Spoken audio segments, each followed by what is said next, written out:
거라, 누가 이렇게 예수님을 이렇게 닮았을까? 나는 예수님 닮았는데 예수님은 겉만 닮는 게 아니야.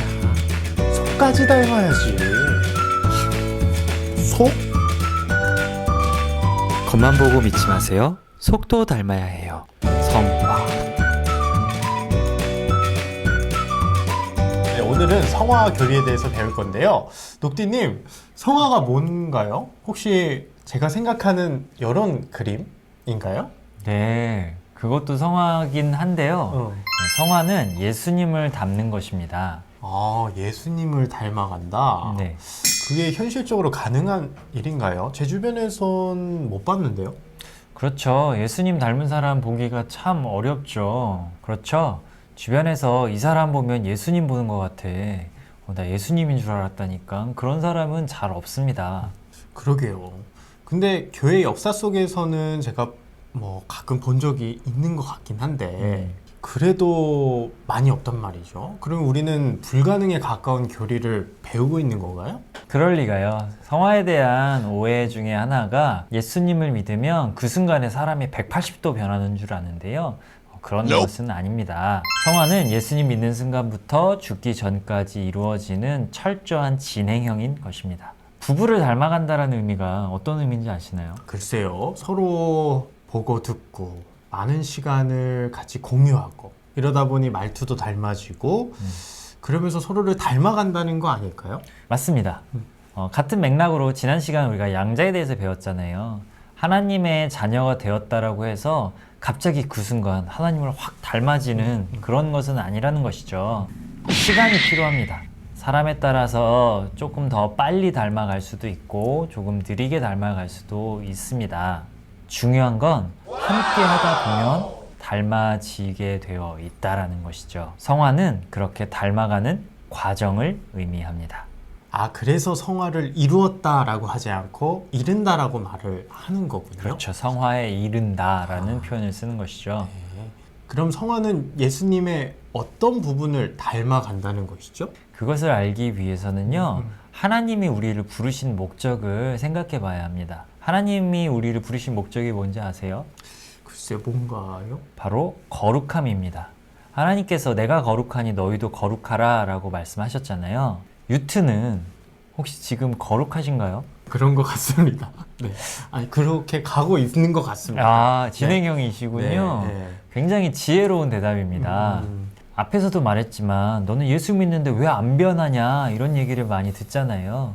그런데 정확히 얘기하자면요, 안 변하는 것이 아니라 변해가는 과정 중에 있음을 우리는 알 수 있는 것이죠. 아, 그러면 제가 안 변한다고 아니면 다른 사람들이 넌 왜 그 모양이냐? 라는 그런 공격에 이제 더 이상 낙심하거나 좌절할 필요가 없다는 얘기네요. 네, 그런 것이죠. 그렇다고 해서 막 거룩하지 못한 삶을 막 자랑하고 그래서는 안 되겠죠.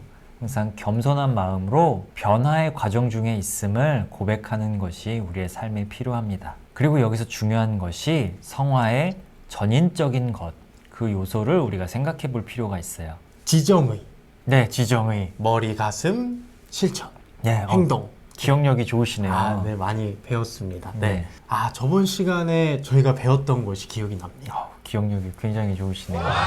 지난주 양자에서 왕자의 정체성으로 예수님의 성품을 닮아가야 한다라고 했었잖아요. 그 닮아감의 영역은 삶의 모든 영역에서 점진적으로 나타나게 되는 것이죠. 네, 그러니까 예수님을 닮아가야겠다고 머리로만 이해하는 것이 성화가 아니고 또 막 가슴이 뜨거워져서 난 예수님 닮아가야지 열정만 가지고 성화가 되는 것이 아니라 우리의 그 모든 것들이 하나로 이루어져서 우리의 행동으로 옮겨져야만 그것이 성화라는 것이죠. 맞습니다.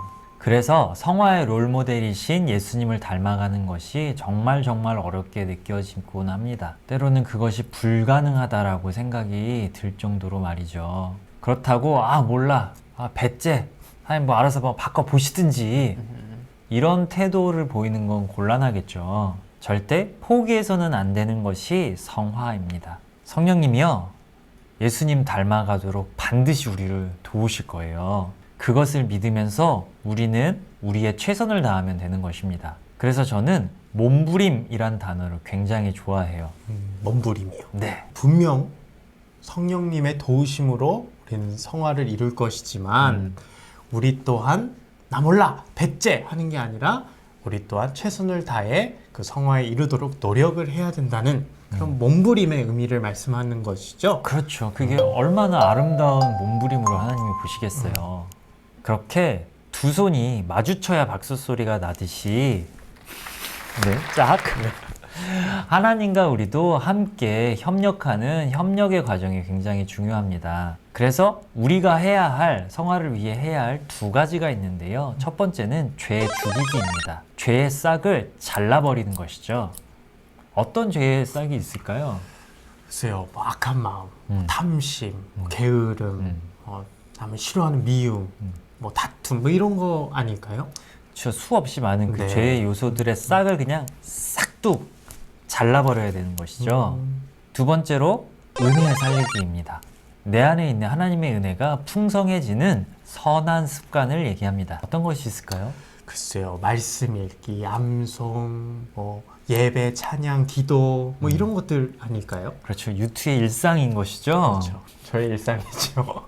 그렇게 죄를 죽이고 은혜를 살리면 성화의 열매가 이제 성령의 열매로 나타나게 된다는 거죠. 그렇죠. 삶의 풍성한 열매들이 맺혀지게 되는 것이죠. 이것이 바로 성화입니다. 네, 이렇게 성화 교리에 대해서 배웠는데요. 녹디님, 우리 정리 한번 해주시죠. 네, 사실 우리가 성화의 내용을 모르지는 않습니다. 다만 성화를 이루기 위한 끊임없는 훈련과 말씀에 대한 순종이 어렵기 때문입니다. 힘들지만 불가능한 것은 아닙니다. 성령님의 도우심을 간구하며 끊임없이 몸부림치다 보면은 어느새 예수님 닮아 있는 거룩한 우리의 모습을 발견하게 될 것입니다. 왜냐하면 그것이 하나님의 구원 목적이고 하나님의 뜻이기 때문입니다. 절대 포기하지 마세요. 여러분도 교회사의 멋진 하나님의 사람들처럼 여러분들도 성화의 열매를 맺을 수 있습니다. 네, 여러분도 할 수 있습니다. 녹디님, 한 줄 요약해 주시죠. 네, 성화는 예수님 닮아가는 중입니다. 우리 계속해서 예수님 닮아갑시다. 우리 다음 주에 만나요. 안녕.